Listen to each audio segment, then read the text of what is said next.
فلسطینیوں کی آہ و بکا نے دل ہلا دیے لیکن ظلم ہے کہ ختم ہونے کا نام نہیں لے رہا. آگے کیا ہوگا، پیچھے کیا ہوا، اس وقت کیا ہو رہا ہے؟ یہ سوالات امت مسلمہ کی بے بسی کا منہ چڑھا رہے ہیں. مسلمانوں کا قبلہ و کعبہ سعودی عربیہ میں ہے، لیکن فلسطینیوں کے حق میں آواز ترکی سے بلند ہوئی. The Palestinian cause has been a defining principle of Pakistan's foreign policy. دو تین باتیں اہم ہوئی ہیں پچھلے 24 گھنٹوں میں. ایک تو یہ ہے کہ سب سے پہلے تو یہ کہ جاہریت جاری ہے اور 188 کے قریب شہادتیں ہو گئی ہیں. بڑی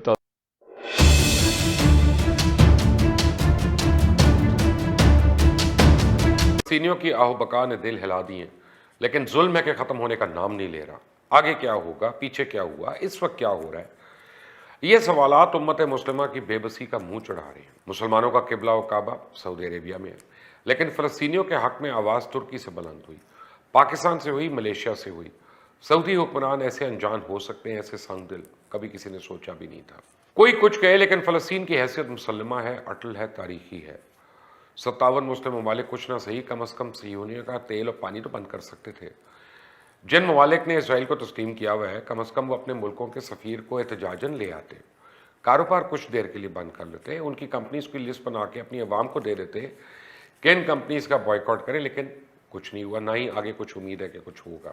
نہ جانے جنرل ریٹائرڈ راحیل شریف کی زیر قیادت مسلمان ممالک کی فوج کہاں ہے، کیا کر رہی ہے، کیا صرف واٹس ایپ پہ بدوائیں کر رہی ہے کہ کچھ اور بھی کرے گی. مسلمانوں کے پاس دولت ہے، اسلحہ ہے، فوج ہے، اسلامی ممالک کی تعداد بہت ہے، لیکن قوت اور جوش ایمانی نہیں، جس کی وجہ سے مسلمان ممالک بزدلی کا شکار ہیں. ہاں، اگر جنگ امریکہ کی ہو تو پھر دیکھیں مسلمان ممالک کے حکمرانوں اور ہماری فورسز کی پھرتیوں، اور یہ وہ معاملہ ہے جس کی وجہ سے دل خون کے آنسو روتا ہے.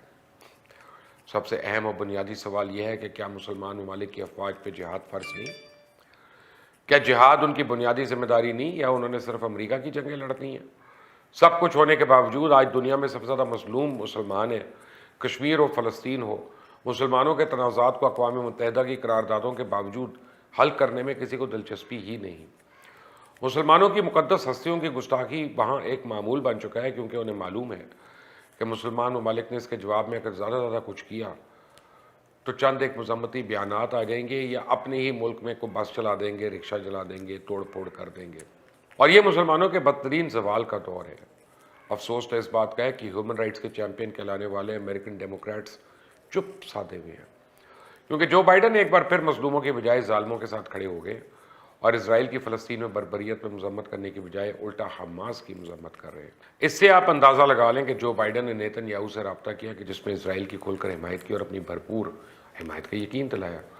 اب دوسری جانب بائیڈن نے فلسطینی اتھارٹی کے صدر محمود عباس کے ساتھ بھی رابطہ کیا، لیکن یہاں اسرائیلی بربریت کے خلاف ایک لفظ نہیں کہا، نہ شہادتوں پہ غم و رنج کا اظہار کیا، نہ مساجد، پناہ گزین کیمپس، نیوز ایجنسیز کے دفتر پہ بمباری کا افسوس کا اظہار کیا. اس سے زیادہ دورہ معیار کیا ہو سکتا ہے؟ ویسے یہ ظلم کا سلسلہ نیا ہے، نہ ہی مسلم دنیا کی بھیانک خاموشی کوئی انوکھی بات.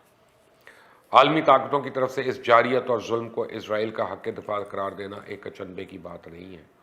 آپ دیکھیں صرف آج غزہ کے علاقے پہ صہیونی طیاروں نے 60 فضائی حملے کیے، جس میں 10 فلسطینی شہید ہو گئے. اب تک بمباری سے شہداء کی تعداد 181 ہو گئی ہے. شہداء میں 52 بچے اور 23 خواتین بھی شامل ہیں. صہیونی فورسز کی جانب سے حماس چیف یحییٰ کے گھر کو بھی نشانہ بنایا گیا. اسرائیل نے اقوام متحدہ کے فلسطینی کیمپ پہ بھی بمباری کی، اور غزہ میں اب کوئی جگہ محفوظ نہیں رہی. کل تو صہیونی نے غزہ میں الجزیرہ اور AFP کے دفتر بھی اڑا دیا. کسی کی آزادی رائے متاثر ہو، نہ ہی دنیا میں صحافت کا درد جاگا.